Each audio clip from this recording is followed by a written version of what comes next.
Economics ಇದು Greek ಭಾಷೆಯಿಂದ ಬಂದಿದೆ ಅಂತ ಹೇಳ್ಬೋದು. ಗ್ರೀಕ್ ಭಾಷೆಯಲ್ಲಿ ಒಕೋನಮಿ ಅಂತ ಕರೀತಾರೆ. ಮತ್ತು ಫೋಕಸ್ ಅಂದರೆ ಮನೆ ಅಥವಾ ಕುಟುಂಬ ಅಂತ ಹೇಳ್ಬೋದು. ಮತ್ತು ನೋಮಾಸ್ ಅಂದರೆ ನಿರ್ವಹಣೆ ಅಂತ ಹೇಳ್ಬೋದು. ನಾವು ಮನೆಯಲ್ಲಿ ಕೂತ್ಕೊಂಡು ನಿರ್ವಹಣೆ ಮಾಡೋದು ಅಥವಾ ಕುಟುಂಬ ನಿರ್ವಹಣೆ ಮಾಡೋದು ಅಂತ ಅರ್ಥ.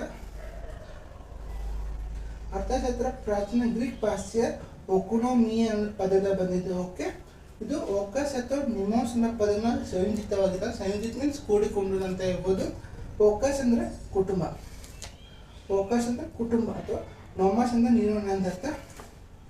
ಇಷ್ಟು ಅರ್ಥಶಾಸ್ತ್ರ ಅರ್ಥಶಾಸ್ತ್ರ ಡಿಫೆನ್ಸ್ ಅಲ್ಲ, ಅದರ ಅರ್ಥ ಬೇಕಲ್ಲ. ಅರ್ಥಶಾಸ್ತ್ರ ಪ್ರಸ್ತುತ ಆರ್ಥಿಕ ವಿನ್ಯಾಸಗಳ ಬಗ್ಗೆ ನಿರೂಪಿಸುವ ಒಂದು ಸಾಮಾಜಿಕ ವಿಜ್ಞಾನ ಅಂತ ಹೇಳ್ಬೋದು.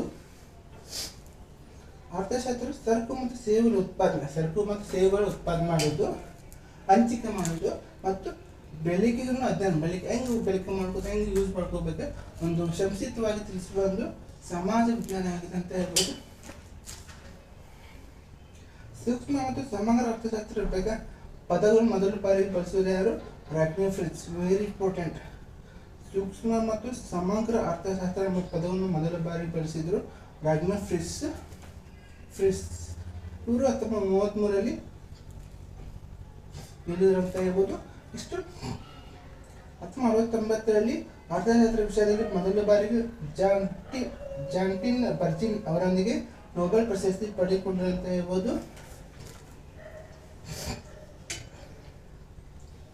ಆಧುನಿಕ ಅರ್ಥಶಾಸ್ತ್ರ ಪಿತಾಮಹರು ಅಡಮ್ ಸ್ಮಿತ್ ಅವರು. ಮೂಲತಃ ಸ್ಕಾಟ್ಲೆಂಡ್ ದೇಶದವರು. ಅವರು ಸಂಪತ್ತಿನ ವ್ಯಾಕರಣದ ಬಗ್ಗೆ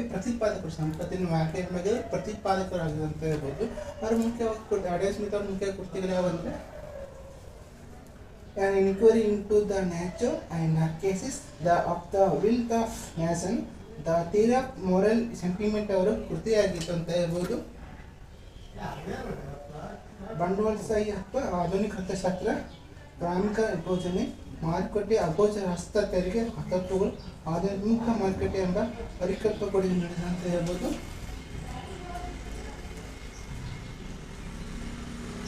ಅರ್ಥಶಾಸ್ತ್ರ ವ್ಯಾಕರಣ ಅರ್ಥಶಾಸ್ತ್ರಜ್ಞರು ವರ್ಷದ ಗ್ರಂಥ ವರ್ಷ 16